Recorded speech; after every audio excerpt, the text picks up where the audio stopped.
Tonight on Nightcast, 1 year ago, Minneapolis police shot and killed their son. They took someone out of this world that wanted to make changes. 5 Investigates sits down with Amir Locke's parents to talk about their grief and their continued fight for justice. But all of this comes on the eve of a painful anniversary for a Minnesota family that suffered its own loss. Tomorrow marks 1 year since the death of Amir Locke. Minneapolis police shot and killed the 22-year-old while serving a no-knock search warrant that Locke was not named in. Prosecutors did not file criminal charges against any of the SWAT officers involved. Today, Locke's parents talked with investigative reporter Kirsten Swanson about their grief and continued fight for justice. It's a conversation you will see only on Nightcast. Boy, it's been almost a year. How does that feel? Kind of saying that out loud, that tomorrow will be a year. It feels the same. The pain hasn't gone away. It's something that we deal with on a daily. I keep telling myself that he's on vacation. That helps me get through the day, each and every day. Karen Wells and Andre Locke are marking a grim milestone, reflecting on the year since their son, Amir Locke, died at the hands of Minneapolis police. He was 22. He deserved to live out and become a man. They say Locke was asleep on a couch when SWAT officers burst into the apartment where he was staying. Locke emerged from under a blanket, holding a gun they say he legally owned. That's when Officer Mark Hanneman opened fire. The shooting happened 9 seconds after they crossed the threshold. It was wrong, and it was unjust, and we're looking for justice for Amir Locke, and we will receive justice for Amir Locke. Prosecutors declined to file criminal charges against Officer Hanneman, who told investigators, quote, "I felt in this moment that if I did not use deadly force myself, I would likely be killed."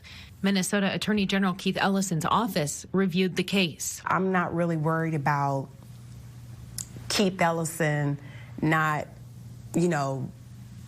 charging at that time, because we know and we believe that justice will be served. So like I told Keith at that time, you did your job, now we're gonna do our job. And as Amir's parents, that's what we're doing right now. We're speaking for him. How do you keep his spirit alive? For myself, I talk to him every day. So he's still alive. So he's just not here in the flesh, but he's still alive. So we're gonna make sure that his name lives, and that what he wanted to do lives, and that he is the face for justice. Absolutely. Is that part of Amir's legacy? That's a part of his legacy, absolutely. It has to be at this point.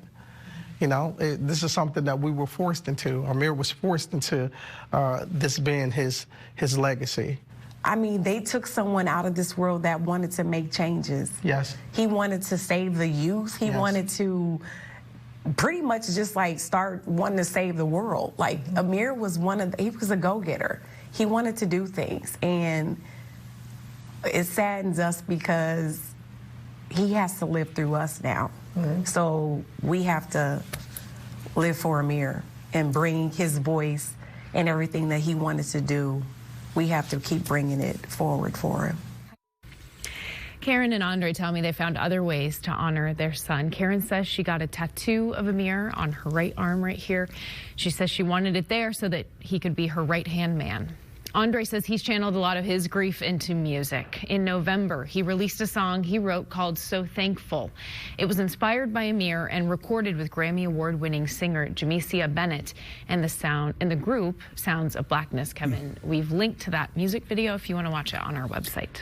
And the anniversary's tomorrow, and you've got more reporting coming. Yeah, we didn't just talk to Locke's parents. We've spoken with Minneapolis city leaders, community members, and lawmakers about the changes that came after his death and also what hasn't changed in the last year. We will bring you that story tomorrow night right here on Nightcast. Looking forward to that. Kirsten Swanson.